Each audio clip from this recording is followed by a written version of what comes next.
All right, just got off work. Actually, I just ate a little bit before I got on. But as always, this is my Tuesday show that is now on Wednesdays. Again, I've got to find the time to do this, but I got to know my schedule's being set, so bear with me on that. But of course, what do I do on Tuesdays or Wednesdays in this case? We talk breaking kayfabe. We talk about wrestling. Now, why did I choose RIP 24/7? Now, as everybody, if you've watched the show, knows, I just kind of watch the highlights now. But even I sat there and saw when R-Truth jumps over and has the crowd of people. And the thing of the matter is, it was entertaining for the longest time, but now it's like the stupidest thing they could do. Now, we all know the title belt already looks like shit. I mean, legitimately, if you go on my Instagram and scroll down on the WWE game last year, I created a better looking belt in less than 5 minutes. It's actually really cool. Instead of going green, I went full on white and blue. Looks really cool. Of course, I called it the one versus all title, and then put 24/7 on the thing. Um, but sorry, this jacket's actually kind of weird right now. But seeing it, it's like, okay, so let me get this straight. Every week, R-Truth's going to run out there, have a crowd of people behind him wanting this nasty green title belt, and then a celebrity is going to win it. In this week, it was Kyle Busch from NASCAR, only for a couple hours later, oh, R-Truth backstage rolled him up and got the win. Again, it was a fun concept for a fun thing, but you're just not doing anything with it. You're taking the original kind of what was going on and you're just doing the exact same thing and expecting what? So rest in peace. This title has not got too much longer, which I gotta say it kind of sucks for R-Truth because it was something that he could have probably done really well with. This jacket is feeling very weird right now. I don't know why. Anyway, by the way, this is a Finn Balor jacket. It's really kind of cool, but for some reason the pockets are feeling weird on me. Um, so that is a really sad thing. Um, Furthermore, something that I watched on What Culture Ups and Downs, Simon Miller, what he said is that Becky Lynch hasn't been on for the last 2 weeks. It's like, she's one of your biggest commodities. What the hell is wrong with you that she's not on there? But, we can't really get an answer. So let's move on to the next little segment. I actually read an article because I was making fun of the fact that with this Fox deal, they wanted Brock Lesnar on SmackDown. So Brock Lesnar shows up on the first show, pins Kofi Kingston, takes the WWE title, and goes back to Monday Night Raw. Now, truthfully, that's WWE putting up the middle fingers to Fox for demanding something like that. Because let's face it, Brock Lesnar does not want to be on SmackDown, which is kind of sad considering SmackDown is what made Brock Lesnar. If you remember his first run in WWE, he was a SmackDown guy. I mean, yeah, once he got the WWE Championship at the time, since he could go on both shows, he kind of smashed everybody around, but he was a SmackDown guy. So he doesn't want to be on SmackDown. So now we got Bray Wyatt with the blue Universal title instead of, the red one I have up here. But so I found it funny, but then WWE kind of go, I mean, I understand this is what you want, but, and then they gave some really good kind of counterpoints to that. And honestly, if Fox would have still argued, it would have been stupid on their point. Their counterpoints were that Bray Wyatt right now is the top merchandise seller in the company. And that's true. Especially if anybody buys his new title belt, which we'll get into in a minute. And then they said, and plus Brock Lesnar, he has limited dates. Like he pretty much does his own schedule, which right there, that pisses me off. He is the champion. And fuck it, he can do whatever he wants. I hate that. So now we go into Bray Wyatt, which I don't have the picture up. I really should have thought about this beforehand. Give me 1 second. I'm going to actually pull this up because this is something that we definitely should talk about. This fucking thing. And if you already know, it's about his new title belt. This is like 4 stories in one.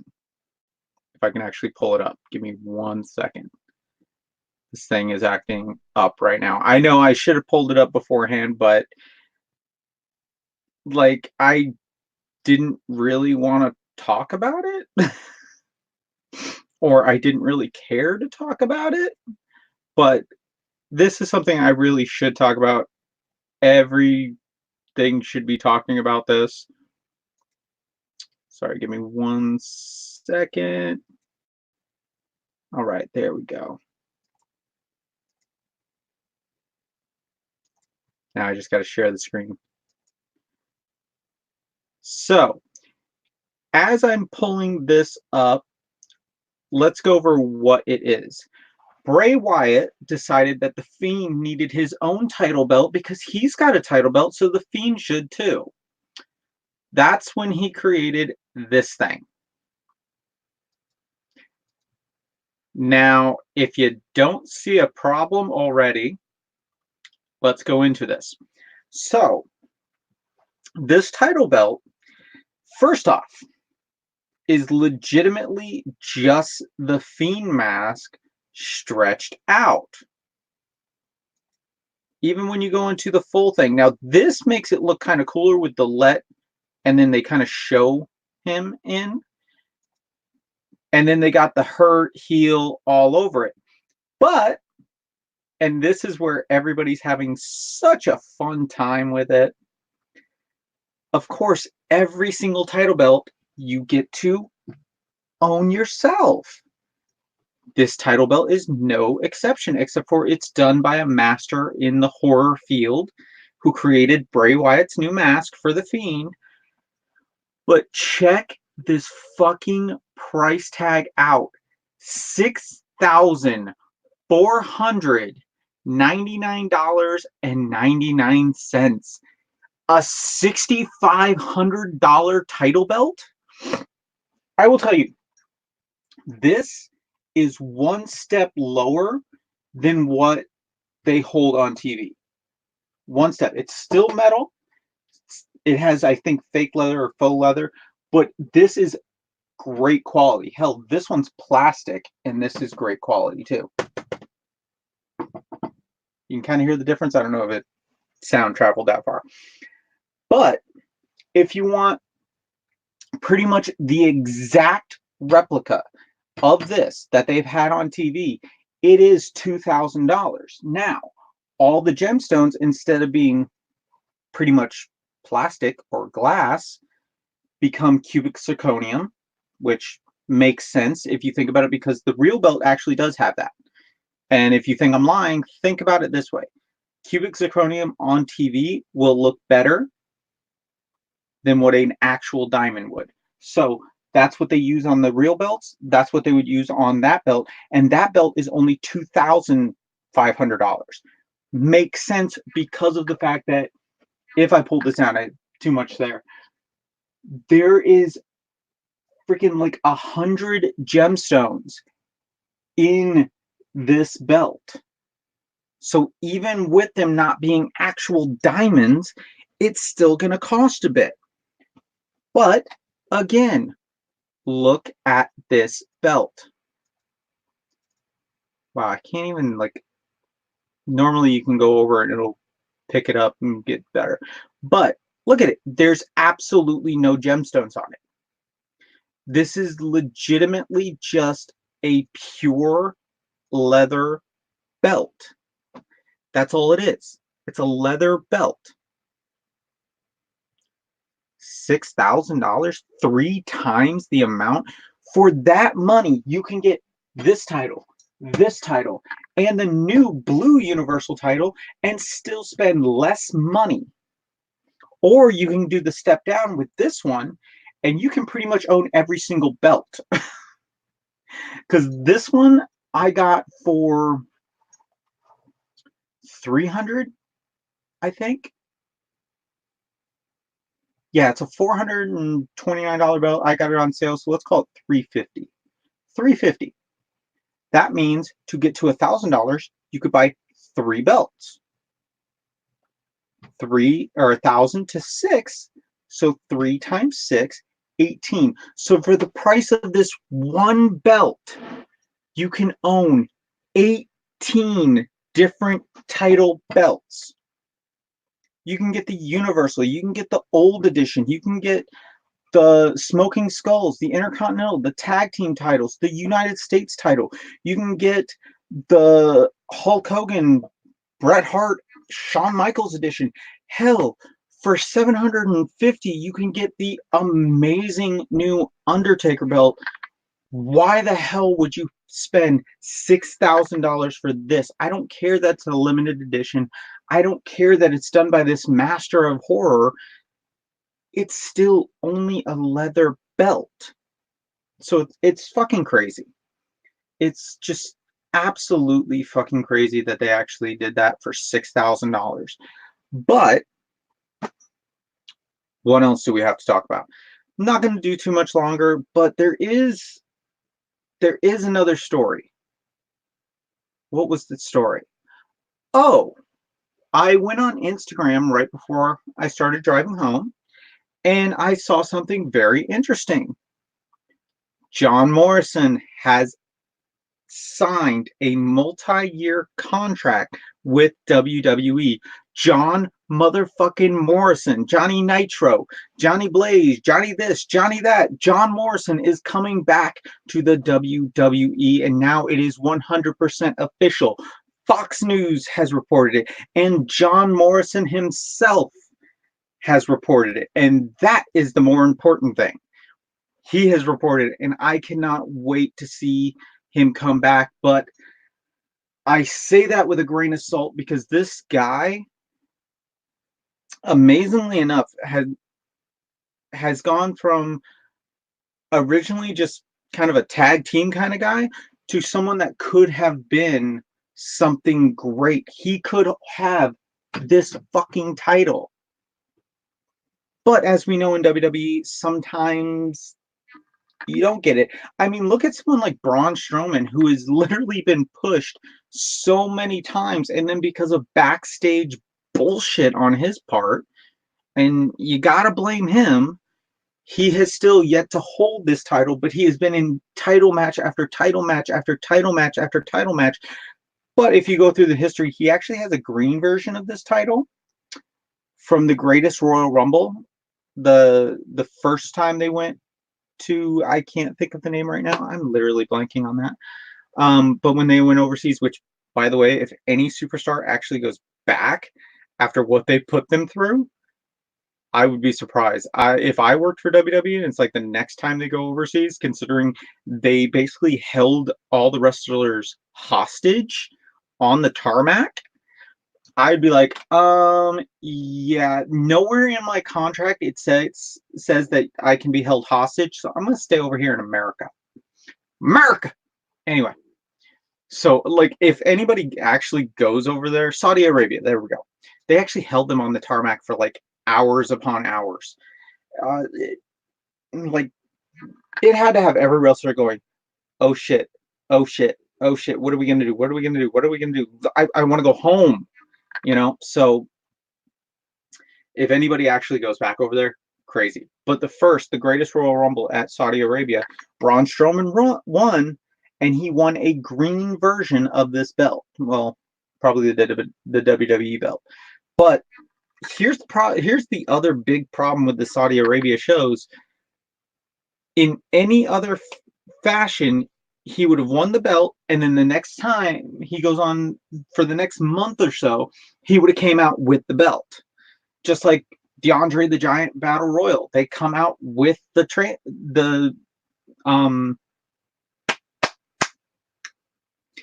it's usually at ringside. Wow, the trophy. There we go. Wow, I'm like, words are escaping me right now. But they usually put the trophy out for at least the next month. So you would have thought Braun Strowman would have been walking around with this. I'm wondering if he actually even got it. I'm wondering if he has a replica or something in his house to say, hey, you know what? I may not have ever won anything, but at least I got this. So who knows? But actually, the green version actually looked better than the red version. I think the blue version looks better than the red version. So that's really weird. But so that's where you take it with a grain of salt. John Morrison signed a multi-year deal. Does not ever mean that he will ever hold a title in WWE. Now, I'm sure he's going to have a title. You do not sign someone like that has stayed out of the WWE for the longest time and not put some kind of belt on him. Now, logistically, obviously, Intercontinental or United States title. Now, I'm still on the fence for the new Intercontinental title, just because the old one it really was what Cody Rhodes said. It was such a prestigious looking belt.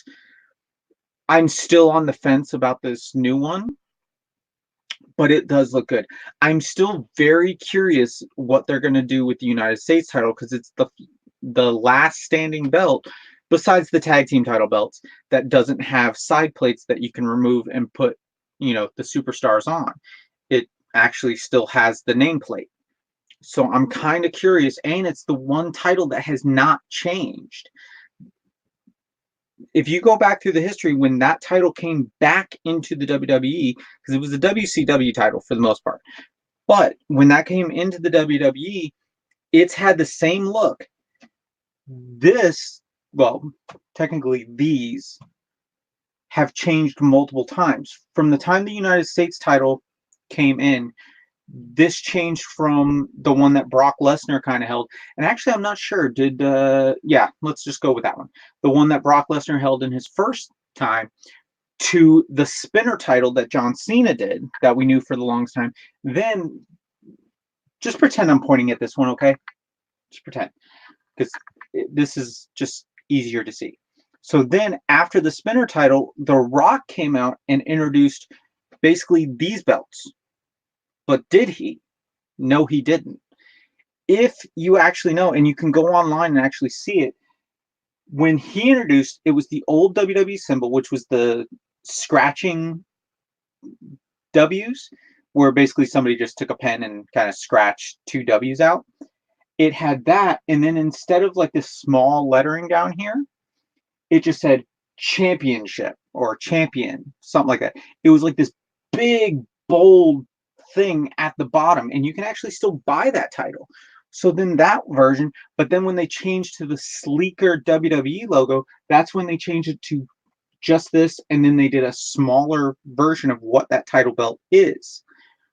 So spinner,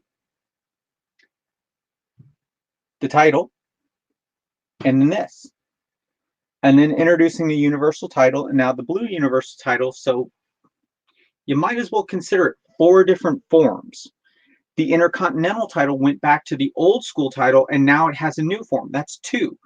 The tag teams went from the SmackDown and Raw to a unified one, which was a bronze, nasty looking thing, and they still don't look that great. I don't like the Spartan, whatever, but I kind of liked them better when they went silver, and then you had the red belts and the blue belts. So those have changed.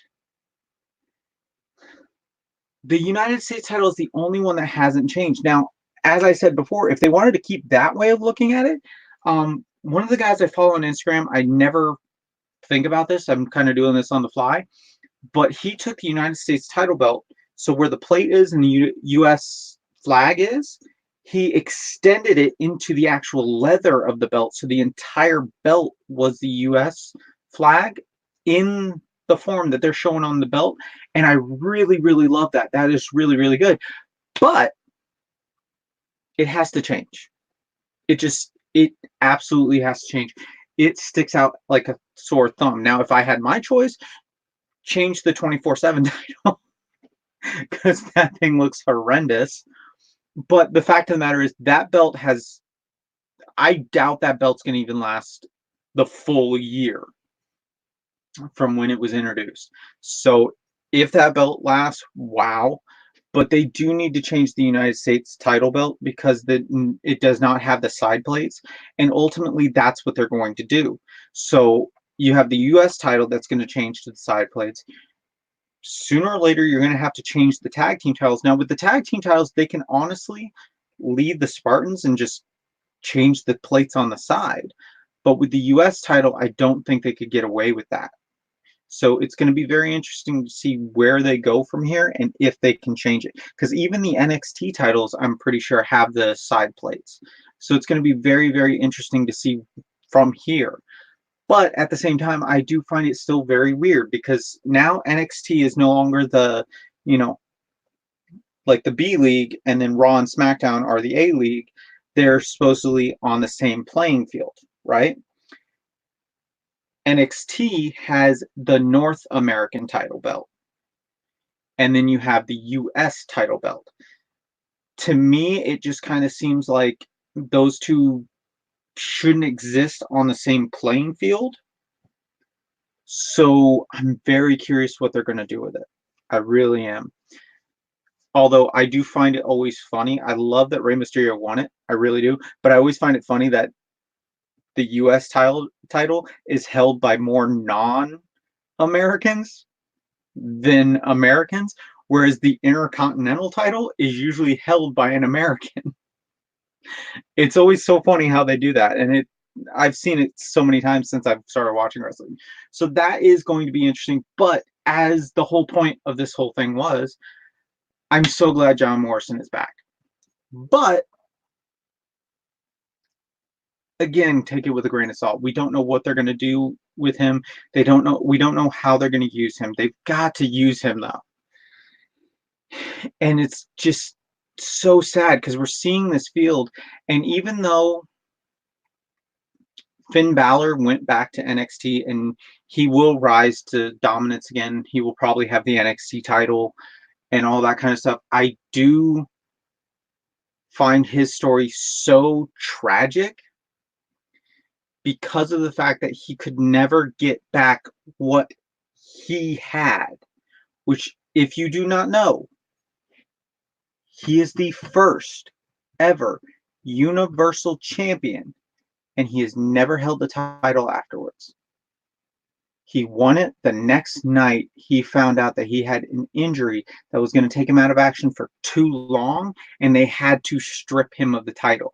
And I think he was out of action for almost an entire year. So he got to hold this title for one day, just one day, and then he never got it back. He never was put in a position to get it back, and I find that to be so tragic because this belt works with him. His demon form, like, it makes so much sense to give him a red belt. Now it's blue, but still. So the thing of the matter is, I know, and this is what the funny thing is, everybody says NXT is honestly a better program than both Raw and SmackDown, but the thing of the matter is, it's still not the same. It's not a playing field thing, because the thing of the matter is, NXT is still their developmental program. So I really feel like it's a step down, and it's so sad that I feel that way, but that's just me. I do like a lot of the superstars on there, but the fact that Finn Balor had to basically go, you know what, I'm not going to be on SmackDown or Raw. I'm not going to get anything there. So why don't I go to NXT? Triple H likes me. I can get stuff done there, and then I can be back to the Finn Balor that I was. So honestly, for him, that was the land of opportunities for him. And it works. By the way, my store delivers to the WWE Performance Center. I literally told him, I told my manager straight to their face, I'm like, if I ever get a delivery there, you won't see me for a while. I'm going to be there going. And then I was like, and if it's ever a delivery to Paul Levesque, you might as well just clock me out. Because I will be up Triple H's butt, man. That would be so fucking awesome. Anyway. But yeah, so some good stuff happening. They are pushing Aleister Black again, which I've said it on every week show. He is by far one of the people that I think has some of the best, like, possibilities. Like, the talent, the look, everything that he can bring to the table. I actually kind of wish they would put his wife with him, Zelina Vega, because Andrade doesn't really need her. And what they're having her do, like, it's one of those things, just her speech patterns and how she talks. I'm like, I don't know. And I think she is actually better than that. It's really, really weird because when you see her outside, like I saw her in Celtic Warrior workouts, and when they were all just BSing, I really kind of enjoyed who she is rather than the character she plays. And the character for me is just kind of where it doesn't work. And that's actually how I've become fans of certain people. I know Total Divas is not probably 100% reality, but you get to know their real personality a little bit more because they don't have to be their wrestling character. That's one of the reasons why Alexa Bliss is so high up there for me. I mean, besides the fact that she's gorgeous, and I'm a sucker for blue eyes and Harley Quinn, but the real Lexi Kaufman, I think I'm pronouncing your name correctly, but if I didn't, oops. But she seemed more interesting to me. Zelina Vega, she seemed more interesting to me when she was on Celtic Warrior Workout with Sheamus. By the way, Sheamus is back, and he's got the flat top again. I'm actually so glad he no longer has the mohawk, even though I thought he pulled it off.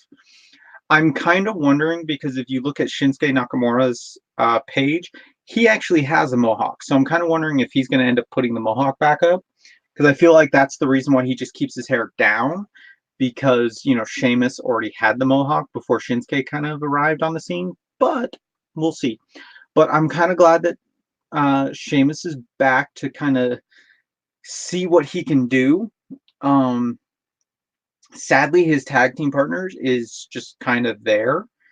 Cesaro, which, if you have never seen Cesaro in a match, holy fucking shit, dude. Like, come on. The last live event I went to, it was was it SmackDown? No, it was SummerSlam tour. And the main event, or no, not the main event, it was the very first. That's why we were so pissed off, because it was the first match out, and it was by far the best match. They blew their wad with the first match. Like, seriously. Listen to this matchup. AJ Styles, already you're going, why wasn't AJ Styles in the main event? What the fuck? Ricochet and Cesaro. Holy fucking shit. I mean, that match, the maneuvers they were pulling on, you got three very, very good wrestlers in there. And it was just amazing. So Cesaro always being put to the back, he can do something very special.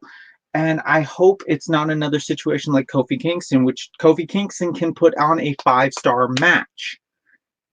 And he finally became the WWE champion so late in his career. I'm hoping Cesaro gets a chance before then to do something, because he is such a good wrestler, and he's amazing in the ring when you actually get to see him. So it's so sad that he's not getting a push. But I am glad to see Sheamus back, so it's really kind of cool. We're getting to see some of these people back. We've got John Morrison come back. We got Sheamus coming back. CM Punk is on Fox, so, and they keep teasing like a lot of stuff, so it's very, the field of possibilities is at an all-time high, and the only casualty of this is sadly R-Truth and the 24/7 title. So as we don't even take a moment of silence, they really shat the bed with this entire thing. It could have been something great. R-Truth, you gave it to him and he ran with it, and he is one of the most entertaining people out there, but you're not giving him anything to do. So it becomes more of a joke than what we all thought it was at the beginning. But anyway, those are my thoughts on wrestling right now. I cannot wait to see where it goes from here. As far as my shows, I just started working, so I'm starting to get kind of like my schedule going. I actually am still getting information. I didn't realize I'm no longer getting paid bi-weekly. I'm getting paid every goddamn week. So that's awesome. I'll get a check every single week. Got a lot of work to do going till Christmas. I got to get my daughter some stuff. Got to buy some other stuff. Got to do this. Got to do that. So this month is going to be crazy. But I am going to try to figure this out, because I know, like, it's one thing if I was taping the show or doing the show live on Tuesday and saying it's the Tuesday show, even if it's only the last hour of Tuesday. But now I'm kind of starting to tape everything the day after. So I definitely got to figure that kind of stuff out. Tomorrow's show will go on 11 o'clock, but it's also my Wednesday show, so I don't know what I'm going to do. Actually, I think I do know what I'm going to do. I was going to do this on Friday's show, but I think I'll do it tomorrow. So I'm not going to tell you, because... No, I'm actually going to tell you. Why not? So if anybody saw my show yesterday, go ahead and go watch it. I had just a small meltdown. And again, it was over the Joker. So I'm going to try to actually sit down tomorrow, and I'm not going to do a review of the Joker movie, because I already have one on here. Good, bad, or indifferent, doesn't really matter. It's here. But I'm going to try to break it down to hopefully help people understand why I continuously say that this is not the Joker, and to try to get you to think a little bit more. So tomorrow's Wednesday show, it is going to be 100% about Joker, Batman. That's it. We're going to go into Joker, we're going to go into Batman, and that is all we're going to talk about on tomorrow's show.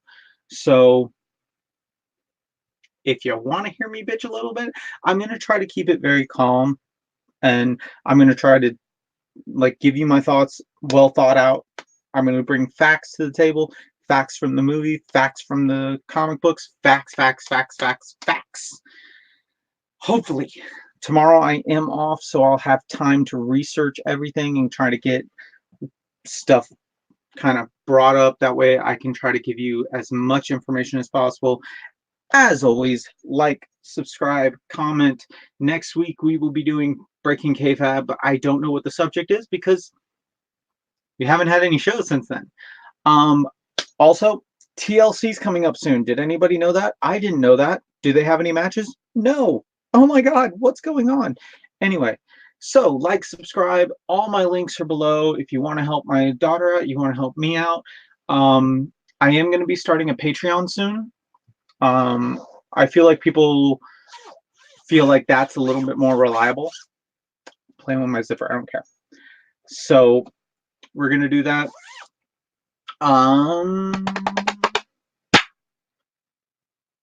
Yeah. And then Thursday we're going to be doing my collection show. I haven't decided. Oh wait, no, I did. I talked about it last week.